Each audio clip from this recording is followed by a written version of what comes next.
Okay, આજે જે આપણું કરંટ અફેર્સનો લેક્ચર છે તેની અંદર sports, geography, science and technology, એક વર્લ્ડ અફેર્સ, આ બધા ટોપિક અંદર આવશે મિત્રો. ઓકે, મોસ્ટ ઇમ્પોર્ટન્ટ લેક્ચર છે આજનો. તો ચાલો શરૂ કરીએ. 36મો જે રાષ્ટ્રીય ખેલ મહોત્સવ છે તેમનું ઉદ્ઘાટન હાલમાં કોણે કર્યું અને આ જે ખેલ મહોત્સવ છે તેનું ઉદ્ઘાટન ક્યાં થયું? ઓકે, તો તે પ્રશ્ન છે આપણો. તો ઉદ્ઘાટન જે છે તે માનનીય વડાપ્રધાન શ્રી નરેન્દ્રભાઈ મોદી દ્વારા કરવામાં આવ્યું છે અને આજે 36મો રાષ્ટ્રીય ખેલ મહોત્સવ છે તેનું ઉદ્ઘાટન અમદાવાદ ખાતે કરવામાં આવ્યું છે. ઓકે, નેક્સ્ટ ક્વેશ્ચન જોઈએ આપણે. સપ્ટેમ્બર 2022માં કેન્દ્ર સરકારે ભારતીય ટેલિકોમ્યુનિકેશન બિલ 2022નો ડ્રાફ્ટ બહાર પાડ્યો. તેમાં શું જોગવાઈઓ કરી છે? સપ્ટેમ્બર 2022માં કેન્દ્ર સરકારે જે ભારતીય ટેલિકોમ્યુનિકેશન બિલ 2022નો જે ડ્રાફ્ટ બહાર પાડ્યો છે, ઓકે, તેમાં શું જોગવાઈઓ કરી છે? તો જૂના કાયદાને નાબૂદ કરીને નવો કાયદો બનાવવાનો. ઓકે, જે જૂનું જે ટ્રાઈ રેગ્યુલેશનનો કાયદો છે તેને નાબૂદ કરવાનો છે અને નવો કાયદો બનાવવાનો છે. અને વોટ્સએપ અને ઓટીટી જેવી સેવાઓનું નિયમન કરવાનું છે. ઓકે, વોટ્સએપ અને ઓટીટી જે સેવાઓ છે તો તેનું નિયમન કરવાનું છે મિત્રો. અને ટ્રાઈની સત્તામાં પણ ફેરફાર કર્યો છે. ઓકે, ટ્રાઈની સત્તામાં પણ ફેરફાર, try telecom regulatory authority of India, તો તેની સત્તામાં પણ ફેરફાર કરવાનો છે મિત્રો. તો આ એના માટે ડ્રાફ્ટ બહાર પાડ્યો છે. ડ્રાફ્ટ હજુ સંસદમાં જશે અને પછી ત્યાંથી પાસ થઈને કાયદો બનશે. તો આ જે પ્રશ્ન છે ને તો પોલિટીનો પ્રશ્ન બનશે મિત્રો. ઓકે, આ જે પ્રશ્ન તમારો બનશે તો તે પોલિટીનો પ્રશ્ન બનશે, મોસ્ટ આઈએમપી. ઓકે, તમે એમ કહેશો કે ભાઈ બંધારણમાંથી કોઈ પ્રશ્ન નહીં આવ્યો એક્ઝામમાં, પણ બંધારણમાંથી પ્રશ્ન આવશે અને આ રીતે પ્રશ્ન પૂછાશે. તમે બુક્સમાંથી ગોખીને જશો ને તો કઈ નથી આવવાનું. ઓકે, બુક્સમાંથી તમે ગોખીને જશો તો કઈ નથી આવવાનું. પોલિટીના પ્રશ્નો લેટેસ્ટ જે ડ્રાફ્ટ બને છે, જે કાયદાઓ સંસદમાંથી પસાર થાય છે, તો તેમાંથી તમને પૂછાશે. ઓકે, એટલે તમે બુક્સમાંથી ગોખીને જશો તો નહીં ચાલશે. તો આજે સપ્ટેમ્બર 2022માં આ ટેલિકોમ્યુનિકેશન જે બિલ આવ્યું છે એનો જે ડ્રાફ્ટ બહાર પડ્યો છે તે એમાં શું શું જોગવાઈઓ છે? તો પહેલા તો જૂના જે કાયદાઓ છે તેને નાબૂદ કરવાના છે, એની જગ્યાએ નવા કાયદાઓને રિસ્ટ્રક્ચર કરીને ગોઠવવાના છે.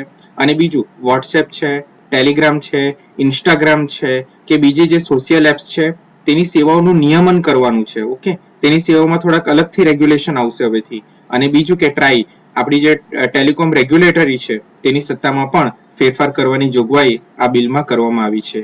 આ બિલ જ્યારે કાયદો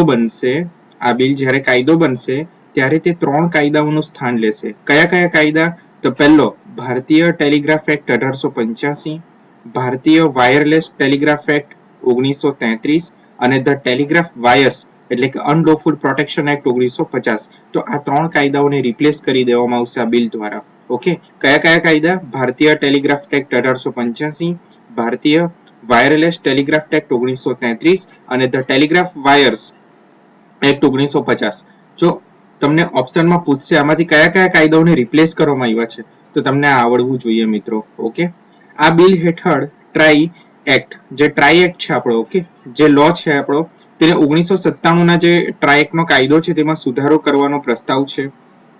કેન્દ્ર સરકાર જે ટ્રાઈને જે આમાં ટ્રાઈનો જે પાવર છે, ટેલિકોમ રેગ્યુલેટરીનો જે પાવર છે, ઓકે, તેને ઘટાડવાનું જે વિચાર છે તે મૂક્યો છે આમાં. એટલે કે ટ્રાઈ એક્ટમાં ફેરફાર કરવામાં આવશે. હવે શું ફેરફાર કરવામાં આવશે? જો પહેલા કેવું હોય કે જે ટેલિકોમ મતલબ જે ટેલિકોમ સર્વિસ આપતી કંપની હોય તેમને લાયસન્સ આપવાનું કામ કોણ કરે છે? ટ્રાઈ કરે છે. બેઝિક સિમ્પલ ભાષામાં જે ટેલિકોમ કંપનીઓ છે તો તેને 4G, 5G, હવે 6G, 7G જે આવશે તો તેને લાયસન્સ આપવાનું કામ કોણ કરે છે? તો ટ્રાઈ કરે છે, telecom regulatory authority of India કરે છે. ઓકે મિત્રો, પરંતુ હવે સરકાર એમાં ફેરફાર કરવા જઈ રહી છે કે લાયસન્સ કંપનીઓને, કોઈ બી કંપની આવી તેને લાયસન્સ આપતા પહેલા ટ્રાઈએ સરકારની મંજૂરી લેવી પડશે. પહેલા ટ્રાઈ આ જાતે જ મંજૂરી આપી દેતી હતી. હવે તે જોગવાઈને દૂર કરવામાં આવશે. ધ્યાનથી વાંચશો એટલે તમને આજે ટોપિક છે ને ધ્યાનથી વાંચશો એટલે આઈડિયા આવી જશે તમને. આ સિવાય ટ્રાઈમાં સરકાર પાસેથી જે દસ્તાવેજો અથવા માહિતી લેવાના અધિકારને ખતમ કરવાનો પણ સમાવેશ થાય છે. ઓકે, તો 1 સેકન્ડ.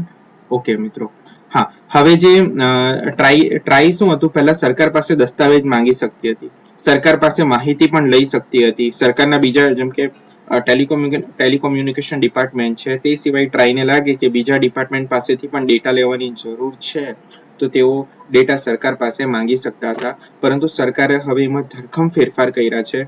પહેલો ફેરફાર તો એ છે કે ટ્રાય હવે કોઈ બી ટેલિકોમ કંપનીને લાયસન્સ આપતા પહેલા સરકારની મંજૂરી લેવી પડશે. આ મુખ્ય જોગવાઈ છે, આ ખાસ ધ્યાન રાખજો, બરાબર. અને બીજી જોગવાઈ કે જે દસ્તાવેજો અને માહિતી લેવાનો અધિકાર છે તેને પણ ખતમ કરી દેવાનો છે. મતલબ હવે અહીંયા પાવર કોનો હશે ટેલિકોમ સેક્ટરમાં? સરકારનો પાવર હશે. ઓકે મિત્રો. અને બીજું જે ઓટીટી પ્લેટફોર્મ છે, જેમ કે તમે નેટફ્લિક્સ છે, એમેઝોન પ્રાઇમ છે, હોટસ્ટાર છે, અને જે સોશિયલ એપ્સ છે વોટ્સએપ, ઇન્સ્ટાગ્રામ, ટેલિગ્રામ, ટ્વિટર, તો તેમાં પણ જે નિયમન છે તેને વધારવામાં આવશે. મતલબ એના પણ એક કાયદાના દાયરામાં લેવામાં આવશે મિત્રો. ઓકે, ચાલો આપણે નેક્સ્ટ ક્વેશ્ચન જોઈએ. તો આ બહુ બેઝિક મતલબ એકદમ ઇમ્પોર્ટન્ટ ક્વેશ્ચન છે. શેને લગતો છે? આઈટી. અને બીજું કે આ એક્ટ છે એટલે પોલિટીમાં પણ આવશે. ઓકે મિત્રો, પોલિટીમાં પણ આ ક્વેશ્ચન પૂછાઈ શકે તમારું બંધારણમાં. ઓકે, ચાલો, કેમ કે એક્ટની જોગવાઈઓ આવી છે એટલા માટે. નેક્સ્ટ ક્વેશ્ચન જોઈએ આપણે. ટાટા સ્ટીલે ટાટા સ્ટીલ જે છે તેમાં કેટલી પેટા કંપનીઓને મંજૂરી આપી છે? ટાટા સ્ટીલે ટાટા સ્ટીલમાં કેટલી એટલે મર્જરની મંજૂરી આપી છે. મર્જર એટલે શું કે ભાઈ ટાટાની જેટલી બી પેટા કંપનીઓ છે, જેમ કે હવે જો તમને બેઝિક આઈડિયા આપું તો કોઈ એક શહેર છે એની અંદર 10 SBI ની બ્રાન્ચ છે, બરાબર. તો એની મુખ્ય બ્રાન્ચ જે છે તો તે નાનપુરામાં છે, બરાબર. અને બીજી બધી શાખા બ્રાન્ચ છે આખા સુરતમાં. પણ એવું ડિક્લેર કરવામાં એસબીઆઈ દ્વારા કે ભાઈ બધી શાખા બ્રાન્ચોને હવે શું કહી એક જ બ્રાન્ચમાં મર્જ કરી દેવાની. ઓકે, તો વસ્તુ આ જ થઈ છે કે ટાટા સ્ટીલની જેટલી બી કંપનીઓ છે, પેટા કંપનીઓ છે, તો તેને એક આખું ટાટા સ્ટીલ બોર્ડમાં જ કન્વર્ટ કરી દેવાની. ઓકે, તો એવી કેટલી કંપનીઓને? 7 કંપનીઓને મર્જ કરવાની છે. અને ટાટા સ્ટીલના એમડી અને સીઈઓ કોણ છે? ખાસ મોસ્ટ આઈએમપી તો ટીવી નરેન્દ્રન છે. ઓકે, ટાટા સ્ટીલના એમડી અને સીઈઓ કોણ છે? ટીવી નરેન્દ્રન છે. ઓકે મિત્રો, બીજી વસ્તુ આપણો જે લેક્ચર ચાલે છે લાઈવ, તો જે કરંટ અફેર્સના પ્રશ્નો હશે ને તે જ યુટ્યુબ પર જશે. ઓકે, કરંટ અફેર્સના જે આપણું સેશન્સ છે તે જ યુટ્યુબ પર ઓફલાઈન જશે. પણ બીજા જે ટોપિક ચાલશે આપણા તે ઓનલાઈન મતલબ યુટ્યુબ પર નહીં મૂકવામાં આવશે અને એને ઓફલાઈન પણ નહીં આપવામાં આવશે. ઓકે, એ એક જ વખત ચાલશે લેક્ચર, અને ફરી જ્યારે એક્ઝામ આવશે ત્યારે હું એક વખત રિવિઝન કરાવીશ. એ પછી એ જે મારું કન્ટેન્ટ જે છે ખૂબ જ પ્રીમિયમ કન્ટેન્ટ છે મિત્રો, તો એને હું અવેલેબલ નહીં કરીશ કોઈ બી પ્લેટફોર્મ પર. ઓકે, હાલમાં તમે જોઈ શકો છો કે હા સર લેક્ચર લે છે, લાઈવ લે છે અને પછી યુટ્યુબ પર મૂકે છે, પરંતુ 1 ઓક્ટોબરથી ઓકે હું યુટ્યુબ પર ખાલી કરંટ અફેર્સના જ પ્રશ્નો મૂકીશ. બાકી જે ટોપિક્સ છે બધા આપણા history, geography, okay, maths, science, English, okay, reasoning, જે પણ પ્રશ્નો આવશે આપણા મતલબ સેક્શન છે આપણા, તો તેને હું અવેલેબલ નહીં કરીશ ઓનલાઈન પ્લેટફોર્મ પર. તો ધ્યાન રાખજો, લાઈવ લેક્ચરમાં તમે એબસન્ટ નહીં પડતા 1 ઓક્ટોબરથી. ઓકે, ચાલો આગળ વધીએ. કેન્દ્ર સરકાર દ્વારા આઈસીએમઆર ના ડાયરેક્ટર જનરલ, ડીજી અને આરોગ્ય સંશોધન વિભાગના સચિવ તરીકે કોની નિમણૂક કરવામાં આવી છે? કેન્દ્ર સરકાર દ્વારા આઈસીએમઆર ના ડાયરેક્ટર જનરલ, ડીજી અને આરોગ્ય સંશોધન વિભાગના સચિવ તરીકે કોની નિમણૂક કરવામાં આવી છે? તો ડોક્ટર રાજીવ બહેલની નિમણૂક કરવામાં આવી છે. આઈસીએમઆર નું પૂરું નામ શું છે? તો ભારતીય તબીબી સંશોધન પરિષદ, Indian counselling of medical research. Okay, Indian counselling of medical research ઇંગ્લિશમાં એનું નામ છે. તો ડોક્ટર બહેલ જે છે તેમને 23 સપ્ટેમ્બર 2022 ના રોજ કેન્દ્રીય કેબિનેટની નિમણૂક સમિતિ દ્વારા 3 વર્ષની મુદત માટે, કેટલા વર્ષની? 3 વર્ષની મુદત માટે અથવા 65 વર્ષની ઉંમર પહોંચે ત્યાં સુધી નિયુક્ત કરવામાં આવ્યા છે. ઓકે, તેમને કાં તો તેઓ 65 વર્ષની ઉંમર સુધી અથવા તો 3 વર્ષની મુદત સુધી તેમની નિમણૂક આ પદ પર કરવામાં આવી છે. ડોક્ટર રાજીવ બહેલ પહેલા કોણ હતું? ડોક્ટર બલરામ ભાર્ગવ. આ પણ યાદ રાખજો, ડોક્ટર રાજીવ બહેલ પહેલા કોણ હતું? ડોક્ટર બલરામ ભાર્ગવ. તેઓ જનરલ હતા અને તેમનો કાર્યકાળ હાલમાં જ 2022માં જુલાઈ 2022માં સમાપ્ત થયો હતો. એટલે કોની પછી નિમણૂક કરવામાં આવી? ડોક્ટર રાજીવ બહેલની. ડોક્ટર રાજીવ બહેલ વિશે જોઈએ તો ડોક્ટર બહેલ 2003માં WHO સાથે જોડાયા હતા, વર્લ્ડ હેલ્થ ઓર્ગેનાઇઝેશન સાથે જોડાયા હતા. જીનીવામાં વિશ્વ આરોગ્ય સંસ્થા ખાતે, વિશ્વ આરોગ્ય સંસ્થાનું વડી મથક ક્યાં આવેલું છે? પ્રશ્ન પૂછશે તમને WHO નું વડું મથક ક્યાં આવેલું છે? તો તે જીનીવા ખાતે આવેલું છે. ત્યાં તેઓ શું કરતા હતા? તો માતા, નવજાત શિશુઓ અને કિશોરના આરોગ્ય પર એક સંશોધન ચાલી રહ્યું છે, તે સંશોધનના વડા છે ત્યાં. ઓકે, ત્યાં વડા હતા. તેમણે તાલીમ ક્યાં લીધી? તો તેમણે દિલ્હીમાં બાળ રોગ નિષ્ણાંત તરીકે તાલીમ લીધી છે. ઓકે, અને પબ્લિક હેલ્થમાં તેમણે શું કર્યું છે? પીએચડી પણ કર્યું છે. હુમાં જોડાતા પહેલા 10 વર્ષ સુધી એમ્સમાં વરિષ્ઠ વૈજ્ઞાનિક હતા. એક સાયન્ટિસ્ટ પણ તેઓ રહી ચૂક્યા છે. મતલબ બહુ ઇમ્પોર્ટન્ટ પર્સન છે, VIP. Okay, doctor Raju Bahel. ધ્યાન રાખજો, ICMR ના ડાયરેક્ટર જનરલ તેમને બનાવવામાં આવ્યા છે. જેટલી પણ મેડિકલ ઇન્સ્ટિટ્યૂટ છે, રિસર્ચ છે, તો તેમના વડા કહેવાશે. ICMR ની સ્થાપના ક્યારે થઈ હતી? 1911 માં થઈ હતી. અને તેનું મુખ્યાલય ક્યાં આવ્યું છે? નવી દિલ્હીમાં તેનું મુખ્યાલય આવ્યું છે મિત્રો. તો એક પ્રશ્ન હુ નો નીકળ્યો, બરાબર, વર્લ્ડ કરંટ અફેર્સ નો. બીજું ICMR નું પૂરું નામ, સાયન્સ ICMR નું પૂરું નામ પૂછાય છે તમને અહીંયાથી. બીજો જીઓગ્રાફીનો પ્રશ્ન, ICMR નું હેડક્વાર્ટર્સ ક્યાં આવેલું છે? હિસ્ટ્રીનો પ્રશ્ન, ICMR ની સ્થાપના ક્યારે થઈ છે? જો બધા પ્રશ્નો જે પ્રશ્નો છે ને, હિસ્ટ્રી, જીઓગ્રાફી, ઇકોનોમી, આ બધા લેટેસ્ટ કરંટ અફેર્સ માંથી જ પૂછાશે. મતલબ તમારે કરંટ અફેર્સ પર જ ફોકસ કરવાનો છે. બુક્સ માંથી પૂછાશે પણ બહુ ઓછા રેશિયોમાં પૂછાશે. બધું હમણાં લેટેસ્ટ માંથી જ પૂછશે તમને. ઓકે, ચાલો. તો સિમ્પલ, ICMR ના ડાયરેક્ટર જનરલ કોણ છે? ડોક્ટર રાજુ બહેલ. ઓકે, ICMR નું પૂરું નામ શું છે? તો Indian counselling of medical research. Okay, પછી વર્લ્ડ હેલ્થ ઓર્ગેનાઇઝેશન, એનું વડું મથક ક્યાં આવ્યું છે? આ પણ જીઓગ્રાફિકલ પ્રશ્ન થયો, તો જીનીવામાં આવ્યું છે. ઓકે મિત્રો, ખાસ ધ્યાન રાખજો. ચલો નેક્સ્ટ ક્વેશ્ચન જોઈએ આપણે.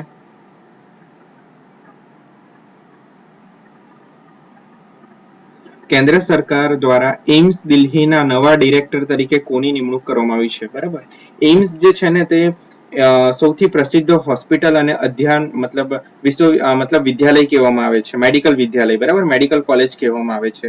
એકદમ હાઈફાઈ ત્યાં મતલબ મેડિકલ સર્વિસ પૂરી પાડવામાં આવે છે. તો તેના ડાયરેક્ટરની નિમણૂક કરવામાં આવી છે. તે કોણ છે? તો ડોક્ટર M શ્રીનિવાસ તેના ડાયરેક્ટર તરીકે તેમની નિમણૂક કરવામાં આવી છે.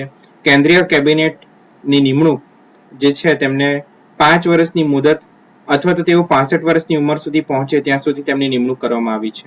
જો હાલમાં ડોક્ટર રાજીવ બહેલ જે છે, બરાબર, તો તેમને પણ ડોક્ટર રાજીવ બહેલ છે, તેમની નિમણૂક પણ આ રીતે જ કરવામાં આવી છે. જે મહત્વના પદ હોય ને એના પર નિમણૂક કરવા માટેના નિયમો જ હોય. 3 વર્ષની મુદત સુધી અથવા તો 65 વર્ષ સુધી, બરાબર. તેમ સેમ અહીંયા પણ તમે જોઈ શકો છો. એક સેકન્ડ. હા, ડોક્ટર જે M શ્રીનિવાસ છે, તો કેવું 65 વર્ષની ઉંમર સુધી રહી શકે અથવા તો તેમના કાર્યકાળનો 5 વર્ષની મુદત માટે, બરાબર. આમનું પદ જરાક એમ્સ નું છે એટલે એમને 5 વર્ષની મુદત સુધી અથવા તો 65 વર્ષની ઉંમર સુધી તેઓ રહી શકે છે. તેમને કોનું સ્થાન લીધું? તો ડોક્ટર રણદીપ ગુલેરિયાનું સ્થાન લીધું. એમની પહેલા કોણ ડાયરેક્ટર હતું? તો doctor Randeep Guleria. Doctor M Srinivas હાલમાં હૈદરાબાદ સનથનગર ખાતે ESIC મેડિકલ કોલેજ અને હોસ્પિટલના ડીન છે. હૈદરાબાદમાં તેમના કાર્યકાળ પહેલા એમ્સના ડોક્ટર શ્રીનિવાસ જે છે તેમણે એમ્સમાં દિલ્હીમાં બાળ ચિકિત્સા સર્જરી વિભાગમાં પણ પ્રોફેસર રહી ચૂક્યા છે. ઓકે, ડોક્ટર શ્રીનિવાસ દિલ્હીમાં એમ્સમાં બાળ ચિકિત્સા વિભાગના સર્જરીના પ્રોફેસર પણ રહી ચૂક્યા છે, સર્જરી વિભાગમાં. ઓકે, તો આ યાદ રાખજો. એમ્સના નવા ડાયરેક્ટર તરીકે કોની નિમણૂક કરવામાં આવી છે? ડોક્ટર M શ્રીનિવાસની નિમણૂક કરવામાં આવી છે. સિમ્પલ. ઓકે,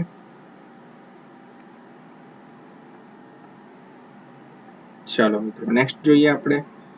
એરક્રાફ્ટની જે ફ્લાઇટ છે, તો 5G ફ્રીક્વન્સી અસર અંગે ટેલિકોમ વિભાગ સાથે કઈ ઓથોરિટીએ ચિંતા વ્યક્ત કરી છે? ઓકે, હાલમાં જોરશોરથી આપણા ઇન્ડિયામાં 5G સર્વિસ લોન્ચ થઈ રહી છે. ઓકે, અને એનું સૌથી પ્રથમ ટેસ્ટિંગ જે છે તો એરટેલ દ્વારા કરવામાં આવ્યું છે અને ખૂબ સરસ રિસ્પોન્સ બી મળ્યો છે એમને અને સારી સ્પીડ મળી છે.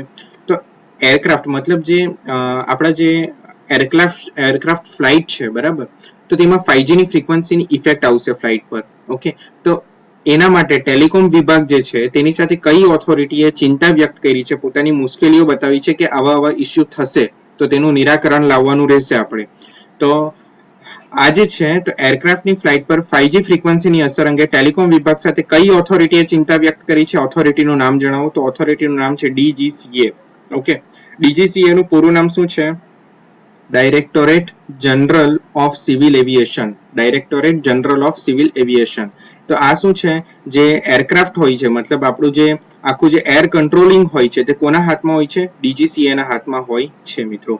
એરક્રાફ્ટ બે પ્રકાર, જો એરક્રાફ્ટમાં બે પ્રકારના અલ્ટિમીટર લાગેલા હોય છે. હવે જે આજે 5G ફ્રીક્વન્સી છે ને તે કોના પર અસર કરશે? તો સીધું અલ્ટિમીટર પર અસર કરવાનું છે. ઓકે, હવે અલ્ટિમીટર વિશે તમે નહીં સાંભળ્યું હોય તો આ સાયન્સનો ટોપિક છે, ખૂબ ઇમ્પોર્ટન્ટ, દર વખતે એક્ઝામમાં પૂછાતો જ હોય છે. તો અલ્ટિમીટર જે છે બે પ્રકારના હોય છે. પ્રથમ જે છે પ્રેશર, દબાણ, એટલે કે પ્રેશર અલ્ટિમીટર, અને બીજું છે રેડિયો અલ્ટિમીટર. ઓકે, પ્રેશર અલ્ટિમીટર અને બીજું છે રેડિયો અલ્ટિમીટર. હવે પ્રેશર અલ્ટિમીટર કઈ રીતે કામ કરે? તો હવાના ટ્રાફિકને નિયંત્રિત કરવા માટે, જે મતલબ એર ટ્રાફિક છે તેને નિયંત્રિત કરવા માટે અને તેની જાણ કરવા માટે આ જે પ્રેશર અલ્ટિમીટર છે તો સમુદ્રની તળિયાની સપાટી પરથી વિમાનની ઊંચાઈ માપે છે. સમુદ્રની જે તળિયાની સપાટી છે ત્યાંથી વિમાનની ઊંચાઈ શેના દ્વારા માપવામાં આવે છે? પ્રેશર અલ્ટિમીટર દ્વારા માપવામાં આવે છે. 5G સિગ્નલને કારણે આ પ્રેશર અલ્ટિમીટર પ્રભાવિત થઈ શકે છે, જેના કારણે પ્લેનની ઊંચાઈ માપવામાં સમસ્યા આવી શકે છે. મતલબ પ્લેનની ઊંચાઈ સાથે સાથે પ્લેનનું એક્ઝેક્ટ લોકેશન પણ આમાં ઇફેક્ટ કરશે. તો અહીંયા એક પ્રોબ્લેમ થઈ શકે. બીજો જે રેડિયો અલ્ટિમીટર છે તેને પણ ડિફેક્ટ કરશે. રેડિયો અલ્ટિમીટર માત્ર જમીનથી એરક્રાફ્ટની ઊંચાઈ માપે છે. પ્રેશર અલ્ટિમીટર દરિયાની સપાટીથી ઊંચાઈ માપશે અને રેડિયો અલ્ટિમીટર તે જમીનની સપાટીથી વિમાનની ઊંચાઈ માપશે. બંનેનો ફરક ધ્યાન રાખજો મિત્રો. તો રેડિયો અલ્ટિમીટર જે છે તો તે ઉડતા પહેલા જે રેડિયો સિગ્નલ આપવાનું સ્ટાર્ટ કરે છે. તો આધુનિક એરક્રાફ્ટમાં રેડિયો અલ્ટિમીટર એ ખૂબ જ ઇમ્પોર્ટન્ટ છે અને આ સાધન વડે શું કરે છે? પ્લેન લેન્ડિંગ કરી શકે છે અને ટેક ઓફ કરે છે. બરાબર, લેન્ડિંગ, ખાસ કરીને લેન્ડિંગ કરવા માટે. તો લેન્ડિંગ કરવા માટે આ રેડિયો અલ્ટિમીટર ખૂબ ઇમ્પોર્ટન્ટ છે. હવે 5G બેન્ડના કારણે થશે શું કે પ્લેનના રેડિયો અલ્ટિમીટર પર રીડિંગથી મૂંઝવણ થઈ શકે. ઓકે, હવે એક વસ્તુ કે આ 5G બેન્ડની જે ફ્રીક્વન્સી અને આ જે એરક્રાફ્ટ લેન્ડિંગ થાય છે ત્યારે રેડિયો અલ્ટિમીટરની જે ફ્રીક્વન્સી મેચ થઈ ગઈ ને કંઈક અંદર ઇન્ટરફિયર થઈ ગયું. બરાબર, તો એક લેન્ડિંગ કરતી વખતે પ્લેનને ખોટું હાઈટ બતાવી શકે છે અને ખોટી હાઈટના લીધે શું થાય? જે પ્લેનમાં પેસેન્જર બેઠા હોય કે પ્લેનને ખૂબ જ મોટો જ્યારે લેન્ડ થાય ત્યારે ઝાટકો લાગી શકે છે, કાં તો ક્રેશ પણ થઈ શકે છે. બરાબર મિત્રો, તો આ એક ડિફેક્ટ થઈ શકે. તો આના જવાબમાં 5G સર્વિસ લોન્ચ કરવામાં ટ્રાઈએ અથવા તો 5G કંપનીઓએ શું કીધું છે? તો જે સી બેન્ડ યુઝ કરીએ છીએ ને તેમાં અમે એકદમ લો, મતલબ અલગ ફ્રીક્વન્સી યુઝ કરીશું જેથી કરીને પ્રોબ્લેમ્સ નહીં થાય. છતાં પણ એ લોકો હાલમાં મીટિંગ કરશે અને તેનું નિરાકરણ લાવવા માટેના જે ડિસ્કશન છે તે ચાલી રહ્યું છે. જેવું કંઈ અપડેટ આવશે આપણે ફરીથી એનું ડિસ્કસ કરીશું મિત્રો. ઓકે, તો ખાસ યાદ રાખજો કે જે એર ડિફેન્સ, મતલબ એર માટેની જે ઓથોરિટી છે, એર ટ્રાફિક કે એર, બરાબર, ટુરિઝમ માટે જે આપણું સિવિલ એવિએશન, બરાબર, સિવિલ એવિએશનની વાત કરીએ તો તેમાં DGCA હેડ છે એનું. ઓકે મિત્રો, ચાલો નેક્સ્ટ ક્વેશ્ચન જોઈએ આપણે. હોકી ઇન્ડિયાના નવા પ્રમુખ તરીકે કોની પસંદગી કરવામાં આવી છે? તો દિલીપ તિર્કીની પસંદગી કરવામાં આવી છે. હોકી ઇન્ડિયાના નવા પ્રમુખ, મોસ્ટ આઈએમપી પ્રશ્ન છે. બરાબર, આ સ્પોર્ટ્સનો પ્રશ્ન થયો તમારો. તો દિલીપ તિર્કીની પસંદગી કરવામાં આવી છે. તેમની કારકિર્દી વિશે જોઈએ તો દિલીપ તિર્કીએ 1995માં ઇંગ્લેન્ડ સામે ડેબ્યુ કર્યું હતું. પહેલી મેચ ઇંગ્લેન્ડ સામે રમી હતી. દિલીપ તિર્કીએ ભારતીય ટીમનો ભાગ હતા જેમણે 1998માં બેંકોક એશિયન ગેમ્સમાં ગોલ્ડ મેડલ જીત્યો અને 2002માં બુસાન એશિયન ગેમ્સમાં સિલ્વર મેડલ જીત્યો હતો. ઓકે, ધ્યાન રાખજો. તેમણે 15 વર્ષ સુધી ડિફેન્ડર તરીકેની પોતાની શાનદાર કારકિર્દીમાં 412 આંતરરાષ્ટ્રીય મેચ રમી હતી. બહુ સરસ હોકીમાં કહેવાય આ વસ્તુ. ઓકે, 15 વર્ષ સુધી ડિફેન્ડર તરીકે રહ્યા અને 412 મેચ રમી હતી આંતરરાષ્ટ્રીય. બીજું, દિલીપ તિર્કીએ 1996માં એટલાન્ટા, 2000માં સિડની અને 2004માં એથેન્સ ઓલિમ્પિક ગેમ્સમાં ભારતનું પ્રતિનિધિત્વ કર્યું હતું. દિલીપ તિર્કી 1996માં ક્યાં? એટલાન્ટા ખાતે, 2000માં સિડની ખાતે અને 2004માં એથેન્સ ઓલિમ્પિક્સમાં ભારતનું એટલે કેપ્ટન તરીકે રહી ચૂક્યા છે તેઓ. બરાબર, 3 ઓલિમ્પિક્સમાં. અને હોકી ઇન્ડિયાની સ્થાપના ક્યારે થઈ હતી? તો 20 મે 2009ના રોજ હોકી ઇન્ડિયાની સ્થાપના થઈ હતી. અને હોકી ઇન્ડિયાનું મુખ્યાલય ક્યાં આવ્યું છે? તો નવી દિલ્હી. આ જે પ્રશ્ન થયો તમારો જીઓગ્રાફીમાં આવી શકે, આ પ્રશ્ન થયો તમારો હિસ્ટ્રીમાં કાઉન્ટ કરી શકે. ઓકે મિત્રો, ધ્યાન રાખજો. ચલો નેક્સ્ટ. વિશ્વ ગેંડા દિવસ ક્યારે ઉજવવામાં આવે છે? બરાબર, તો એન્વાયરમેન્ટને લગતા જે ટોપિક છે તો તેમાં આ પ્રશ્ન પૂછાઈ શકે, એન્વાયરમેન્ટને. ઓકે, સાથે સાથે જીઓગ્રાફિકલમાં પણ આવશે આ ક્વેશ્ચન. તો 22 સપ્ટેમ્બરના રોજ વિશ્વ ગેંડા દિવસ ઉજવવામાં આવે છે. ઓકે, વૈશ્વિક સ્તરે તેને ઉજવવામાં આવે છે અને આ દિવસે ગેંડાની 5 પ્રજાતિઓના સંરક્ષણ માટે લોકોને જાગૃત કરવામાં આવે છે. મેં ઇમેજ પણ મૂકી હતી ટેલિગ્રામમાં અને ઇન્સ્ટાગ્રામમાં. ઓકે, તમે જોઈ હોય તો તમને આઈડિયા હશે, અને ફેસબુક પર બી મેં તમને ઇમેજ મોકલ્યું હતું. આ પ્રજાતિઓ 5 પ્રજાતિઓને મેઇન સંકટમાંથી બચાવવાની છે. ઓકે, ગેંડાની 5 પ્રજાતિઓ કઈ કઈ છે? તો આફ્રિકન ગેંડાની જે પ્રજાતિ છે તો કાળા અને સફેદ ગેંડા. ઓકે, કાળા અને સફેદ ગેંડા. અને એશિયાઈ ગેંડાની પ્રજાતિઓ કઈ છે? તો ગ્રેટર એક શિંગડાવાળા, પછી જે બીજું છે સુમાત્રન ગેંડા અને જાવાન ગેંડા. તો આ 3 પ્રજાતિ છે એશિયામાં, ગ્રેટર એક શિંગડાવાળા, સુમાત્રન ગેંડા અને ત્રીજું જાવાન ગેંડા. અને આફ્રિકન ગેંડા કયા છે? કાળા અને સફેદ ગેંડા. ઓકે મિત્રો, તો ખાસ ધ્યાન રાખજો, બહુ ઇમ્પોર્ટન્ટ પ્રશ્ન છે, પૂછાશે. આ જ વસ્તુઓ પૂછાશે ને તમે ભૂલી જશો ને એક્ઝામમાં તમે ખોટો ઓપ્શન ટીક કરી આવશો. એટલા માટે આને રીડ કરો એકવાર, વિસ્તારથી એકવાર રીડ કરો, ગેંડાની પ્રજાતિઓ વિશે એકવાર રીડ કરો.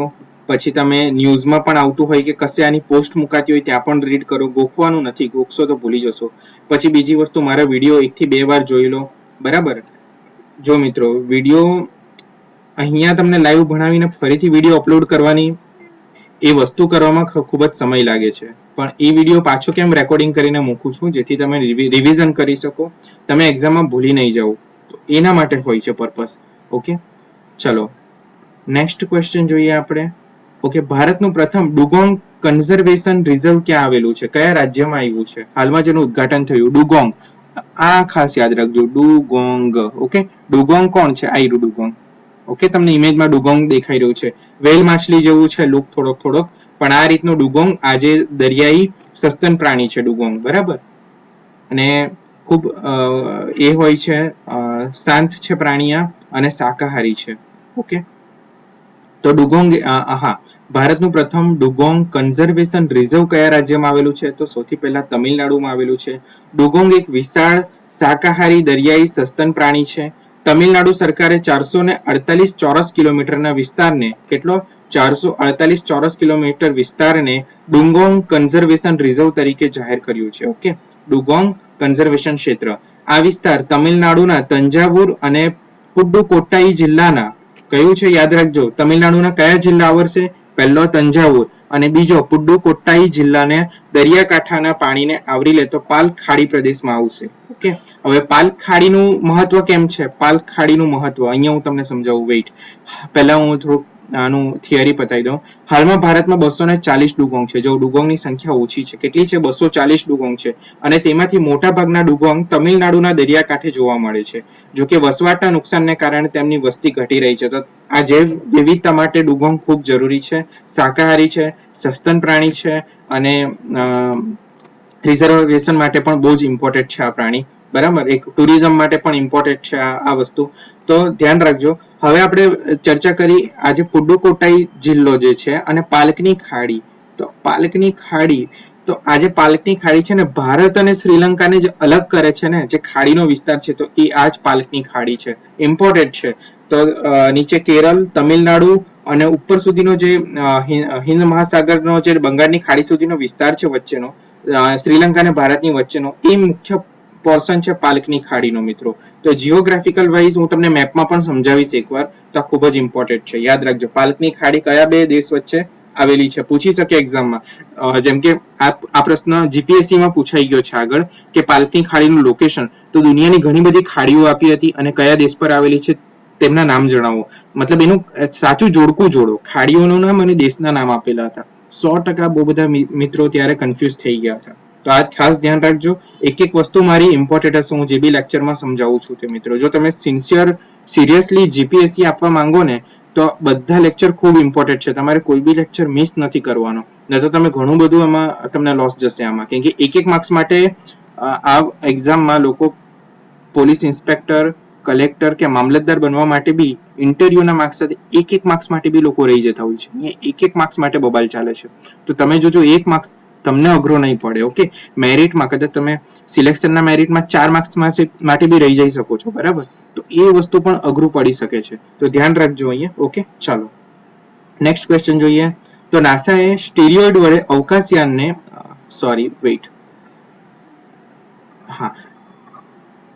નાસાએ એસ્ટ્રોઇડ વડે અવકાશયાનને અથડાવીને પૃથ્વીને બચાવવાનું પ્રથમ પરીક્ષણ કર્યું. આ મિશનનું નામ શું છે? બરાબર, અહીંયા છે ને થોડું ગુજરાતીમાં એ થઈ ગયું છે, સ્પેલિંગ મિસ્ટેક થઈ ગઈ છે, તમે એસ્ટ્રોઇડ લેજો. તો એસ્ટ્રોઇડ એટલે ઉપગ્રહ, જે ઉલ્કાપિંડ આવે છે, તો ઉલ્કાપિંડને રોકેટ વડે અવકાશયાનને અથડાવીને પૃથ્વીને બચાવવાનું પ્રથમ સફળ પરીક્ષણ કર્યું છે.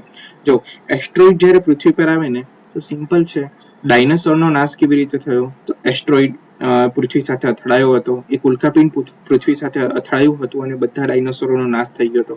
તેમ ભવિષ્યમાં પણ આપણા પર ચાન્સીસ કે ખતરો છે કોઈ એસ્ટ્રોઇડ આવીને આપણી પૃથ્વી સાથે ટકરાય અને માનવ જાત માટે મુશ્કેલ ઊભી થાય, તો એના માટેનું પણ નાસાએ એક્સપેરિમેન્ટ કર્યો છે કે કોઈ એસ્ટ્રોઇડને ઉડાવીએ આપણે, કાં તો એને મતલબ અથડાવીને શું કર્યું છે, ડાયરેક્શન ચેન્જ કરી છે. જે એસ્ટ્રોઇડ, જે ઉલ્કાપિંડ પૃથ્વી તરફ આવી રહ્યું હોય તેની ખાલી ડાયરેક્શન ચેન્જ, એને આખો ઉડાવી નથી દીધો, એની ખાલી ડાયરેક્શન ચેન્જ કરી છે. એક નાના ટુકડા પર બ્લાસ્ટ કર્યો, એક પોર્શનમાં જે મોટું ઉલ્કાપિંડ હોય ને તેની એવી જગ્યા પર બ્લાસ્ટ કરવામાં આવે, એવી જગ્યાએ રોકેટ મતલબ ક્રેશ કરવામાં આવે કે જેથી કરીને એ ઉલ્કાપિંડની દિશા આખી બદલાઈ જાય. બરાબર. તો આ મિશનનું નામ શું હતું એમ પૂછે. બરાબર. આ જે મિશન છે અવકાશયાનથી જે એસ્ટ્રોઇડ છે તેને અથડાવીને પૃથ્વીને બચાવવાનું જે પરીક્ષણ કર્યું છે, તો મિશનનું નામ શું છે? તો મિશનનું નામ છે ડાર્ટ, ડબલ એસ્ટ્રોઇડ. બરાબર. ડબલ એસ્ટ્રોઇડ રીડાયરેક્શન ટેસ્ટ છે ને, રીડાયરેક્શન ટેસ્ટ મતલબ એસ્ટ્રોઇડની અહીંયા જે છે ને મિત્રો ટાઈપિંગ મિસ્ટેક થી નીકળી ગયો છે. બરાબર. આપણે પછી પીડીએફમાં હું તમને એડ કરી દઈશ, પણ ધ્યાન રાખજો સ્ટેરિયોઇડ નથી, મતલબ અલગ થઈ જશે, એસ્ટ્રોઇડ છે. ઓકે. તો ડાર્ટ શું છે? Double asteroid redirection test. Okay. તો જે એસ્ટ્રોઇડ ઉલ્કાપિંડ છે તેની દિશા ચેન્જ કરવા માટે આ ટેસ્ટ કર્યો છે. પૃથ્વીથી કેટલા અંતરે અથડામણ કરાવી? તો 11 મિલિયન એટલે કે 1.10 કિલોમીટર, 1.10 કરોડ કિલોમીટર, ધ્યાન રાખજો, 1.10 કરોડ કિલોમીટર દૂર આની અથડામણ કરાવી છે. આ ટક્કર 24,000 કિલોમીટર પ્રતિ કલાકની ઝડપે થઈ છે. 24,000 કિલોમીટર પ્રતિ કલાકની ઝડપે થઈ છે. બરાબર. એક ટાઇફૂન ટાઈપ્સનું જે પ્લેન આવે ને, એક ટાઇફૂન ટાઈપ્સનું, બરાબર, કે જે એકદમ સ્પીડમાં જતું હોય, તેની સ્પીડ 2400 થી 3000 કિલોમીટર પ્રતિ કલાકની હોય છે. ઓકે. સુપરસોનિક પ્લેન કહેવામાં, હાઇપર ક્રૂઝ મતલબ ક્રૂઝ પ્લેન કહેવામાં આવે કે જેનો અવાજ આવે પહેલા તો એ પ્લેન નીકળી ગયું હોય. બરાબર. ક્રૂઝ પ્લેન, તો તેની સ્પીડ હોય ને તો 2400 થી 3400 કિલોમીટર પ્રતિ કલાકની એની ઝડપ હોય છે. તો આજે છે 24,000 કિલોમીટર પ્રતિ કલાક, મતલબ કેટલી સ્પીડ વધારે હોય છે આની, ધ્યાન રાખજો. આંતરરાષ્ટ્રીય એસ્ટ્રોઇડ દિવસ ક્યારે ઉજવવામાં આવે છે? તો 30 જૂને ઉજવવામાં આવે છે. ઓકે. આંતરરાષ્ટ્રીય એસ્ટ્રોઇડ દિવસ ક્યારે ઉજવવામાં આવે છે? 30 જૂને ઉજવવામાં આવે છે. ચલો નેક્સ્ટ ક્વેશ્ચન જોઈએ મિત્રો આપણે. વિશ્વ પ્રવાસન દિવસ ક્યારે ઉજવવામાં આવે છે? તો 27 સપ્ટેમ્બરના રોજ ઉજવવામાં આવે છે. વિશ્વ પ્રવાસન દિવસ 27 સપ્ટેમ્બરના રોજ ઉજવવામાં આવે છે. 2022 ની થીમ શું છે? તો પર્યટન પર પુનર્વિચાર એ 2022 ની થીમ છે. યાદ રાખજો, પ્રવાસન પર પુનર્વિચાર એ જે છે તો 2022 ની થીમ છે. ઓકે મિત્રો. તો આ આજનો આપણો પ્રશ્ન જે હતો કરંટ અફેર્સનો સેશન્સ હતો. તમે જોયું અંદર geographical, history wise, world economy wise, sports wise, environment wise બધા જ પ્રશ્નો આવી ગયા છે. મતલબ કોઈ પણ પોલિટી મતલબ આપણું જે બંધારણ વાઇઝ બધા જ પ્રશ્નો આવ્યા છે. તો આમાંથી પૂછાવાની સંભાવના બહુ બધી છે. ઓકે મિત્રો. બીજી વસ્તુ, હવે જે લેક્ચર, હા પહેલા હું યુટ્યુબ વાળાઓનું જરા ડિસ્કશન કરી લઉં કે મિત્રો તમને આ વિડીયો ગમ્યો હોય ને તો લાઈક કરજો, તમારા મિત્રોને શેર કરજો અને સબસ્ક્રાઇબ કરી દેજો. લાઈક તમે ખૂબ ઓછી આપો છો, તો વધારે ને વધારે લાઈક કરજો અને શેર કરજો, જેથી હું તમારા માટે બીજું પ્રીમિયમ કન્ટેન્ટ શેર કરીશ. ઓકે મિત્રો. યુટ્યુબના વિદ્યાર્થીઓ, તમારા માટે આ વિડીયો અહીંયા સમાપ્ત થાય છે.